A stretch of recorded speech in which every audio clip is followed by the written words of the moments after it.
मान तजा तो क्या भया, मन का मता न जाए।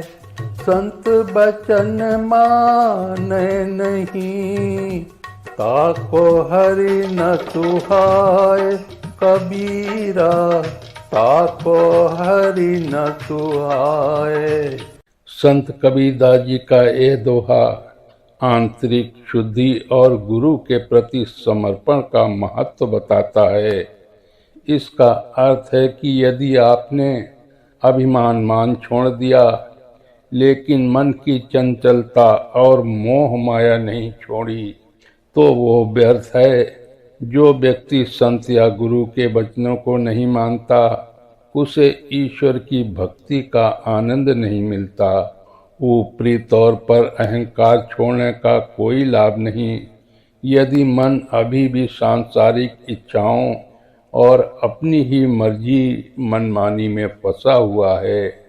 जो लोग संतों की शिक्षाओं, गुरु ज्ञान को नहीं मानते और अपने चंचल मन के पीछे चलते हैं, उन्हें ईश्वर भक्ति या हरि के समीप होने का सुख नहीं मिलता। कबीरदास जी कहते हैं कि असली त्याग बाहरी आडंबर का नहीं, बल्कि मन के विकारों का होना चाहिए। ईश्वर की प्राप्ति के लिए मन को वश में करना और गुरु की आज्ञा का पालन करना अनिवार्य है। मान दिया मन हर्षिया, अपमाने तन छीन। कहे कबीर तब जानिए, माया में लौलीन। कबीरा माया में लौलीन।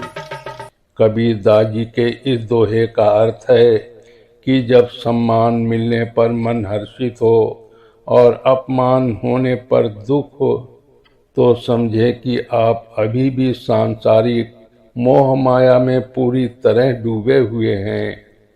सच्चा ज्ञानी वो है जो मान अपमान से ऊपर उठकर समभाव संतोष रखता है। किसी के द्वारा सम्मान मिलने पर जब मन बहुत खुश होता है, अपमानित होने पर जब मन शोकाकुल हो जाए और दुख से शरीर कमजोर फीका पड़ जाए, कबीर जी कहते हैं कि उस समय जान लेना चाहिए कि हमारा मन अभी भी माया सांसारिक मोह में गहराई से लिप्त है, न कि परमात्मा में। कबीरदास जी के अनुसार सच्चा आध्यात्मिक व्यक्ति भक्त वही है जो सम्मान और अपमान दोनों को एक समान समता देखता है। जो व्यक्ति सांसारिक तारीफ से खुश और बुराई से दुखी होता है, वो माया के फंदे में फंसा है। जो न मिला सो गुरु मिला, चेला मिला न कोई। चेला को चेला मिले, तब कछु होए तो होए। कबीरा तब कछु होए तो होए। कबीर साहब की ये साखी बताती है कि संसार में ज्ञानी गुरु बहुत हैं, लेकिन समर्पित शिष्य चेला मिलना दुर्लभ है। अहंकारवश हर कोई गुरु बनना चाहता है। जब एक सच्चे शिष्य को दूसरा जिज्ञासु शिष्य मिलता है, तब ज्ञान की वास्तविक चर्चा और आध्यात्मिक कार्य सिद्ध होता है।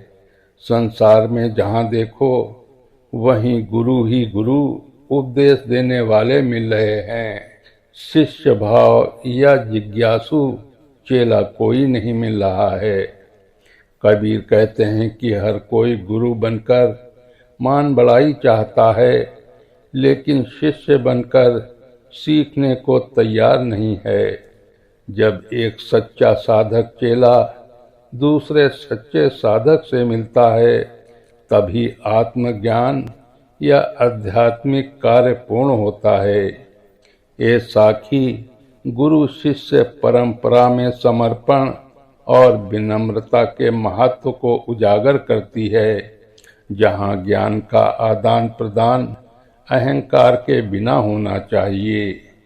लेने को हरि नाम है, लेने को हरि नाम है, देने को अन्नदान, तरने को है दीनता, बूढ़न को अभिमान, कबीरा बूढ़न को अभिमान।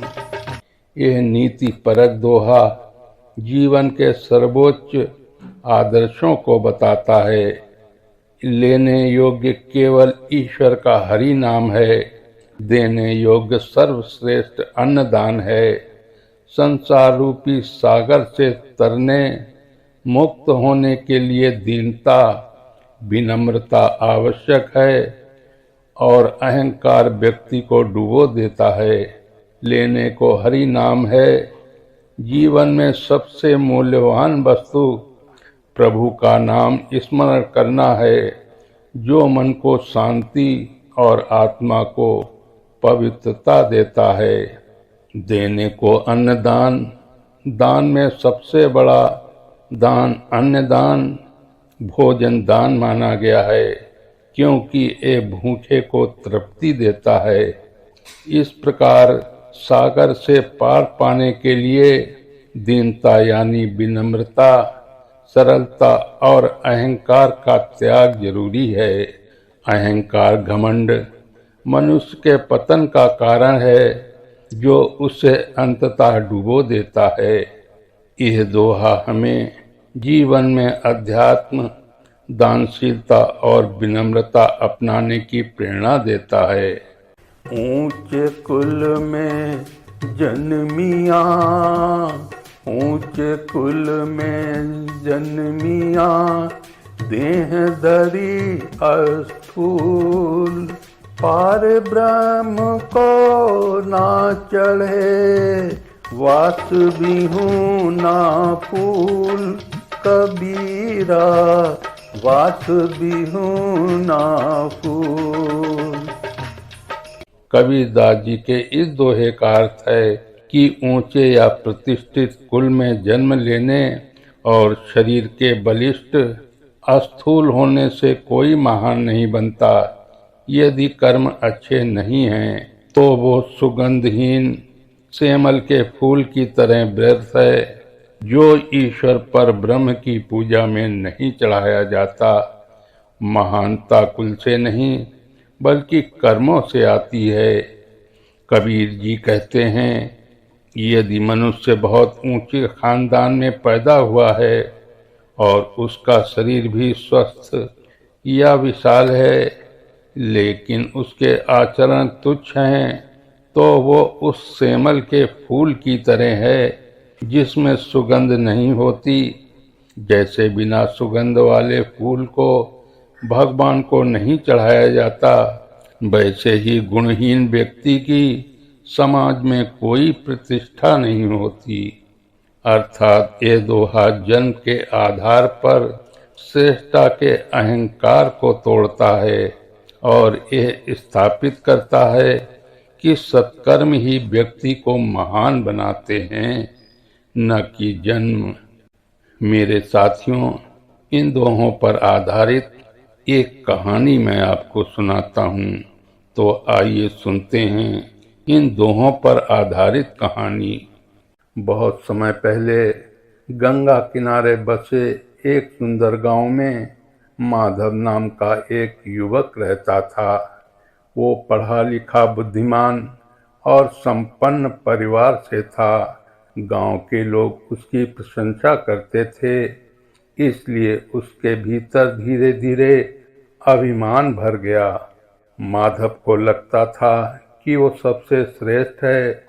जब कोई उसकी तारीफ करता तो उसका मन प्रसन्न हो उठता, और यदि कोई उसकी आलोचना कर देता तो वो क्रोध से भर जाता।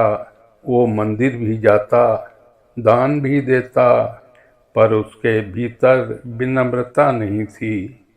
उसी गांव में बाहर एक साधु बाबा रहते थे। लोग उन्हें संत हरिदास के नाम से जानते थे।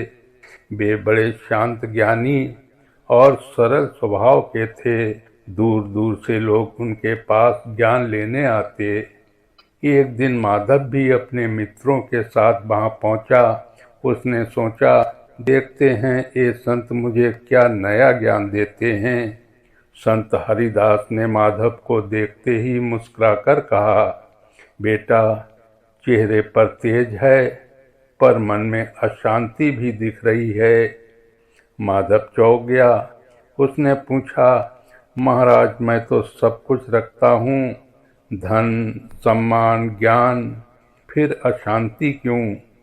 संत ने धीरे से कहा, मान तजा तो क्या भया, मन का तजा न जाए। संत बचन माने नहीं, ताको हरि न सुहाए। फिर समझाया, केवल बाहर से विनम्र दिखने से कुछ नहीं होता। जब तक मन के भीतर अहंकार बैठा है, तब तक सच्ची भक्ति नहीं आती। जो संतों की वाणी नहीं मानता, उसे भगवान भी प्रिय नहीं लगते। माधव चुप हो गया। संत ने आगे कहा, मान दिया मन हर्षिया, अपमाने तन छीन, कहें कबीर तब जानिए, माया में लौ लीन।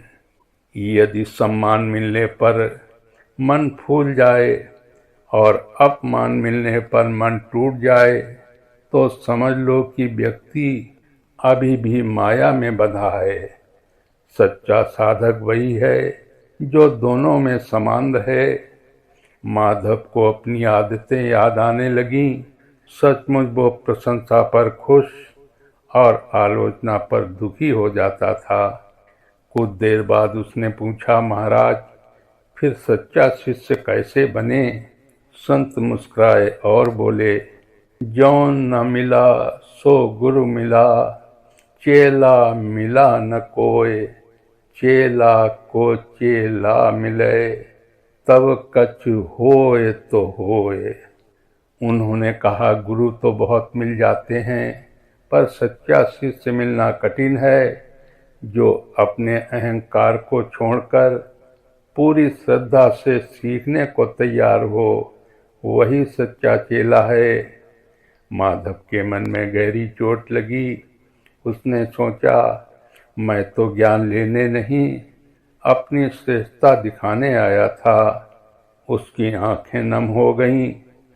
संत ने उसके सिर पर हाथ रखा और अंतिम शिक्षा दी, लेने को हरि नाम है, देने को अन्नदान, तरने को है दीनता, बूढ़न को अभिमान।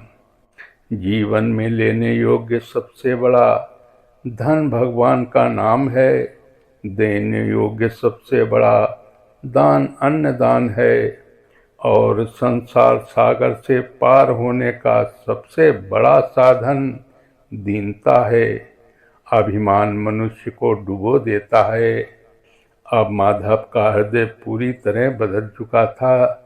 उसने संत के चरणों में गिरकर कहा, महाराज, आज मुझे अपने सबसे बड़े शत्रु का पता चला, मेरा अहंकार। उस दिन से माधव ने अपना जीवन बदल दिया। उसने गरीबों की सेवा शुरू की, भूखों को भोजन कराया और सबसे विनम्रता से बात करने लगा। अब वो केवल सम्मान पाने के लिए नहीं, बल्कि दूसरों के सुख के लिए जीने लगा। धीरे धीरे गांव के लोग कहने लगे, पहले माधव बड़ा आदमी था, अब वो अच्छा इंसान बन गया है। माधव हर सुबह संत हरिदास के पास जाता, उनके चरण छूता और मन ही मन कहता, सच्ची भक्ति मंदिरों में नहीं, अहंकार छोड़ने में है। और यही शिक्षा पूरे गांव में फैल गई। अभिमान डुबोता है, दीनता पार लगाती है। मेरे साथियों, आज के कबीरदास जी के दोहे इसी कहानी के साथ समाप्त करता हूँ। जय श्री कृष्णा।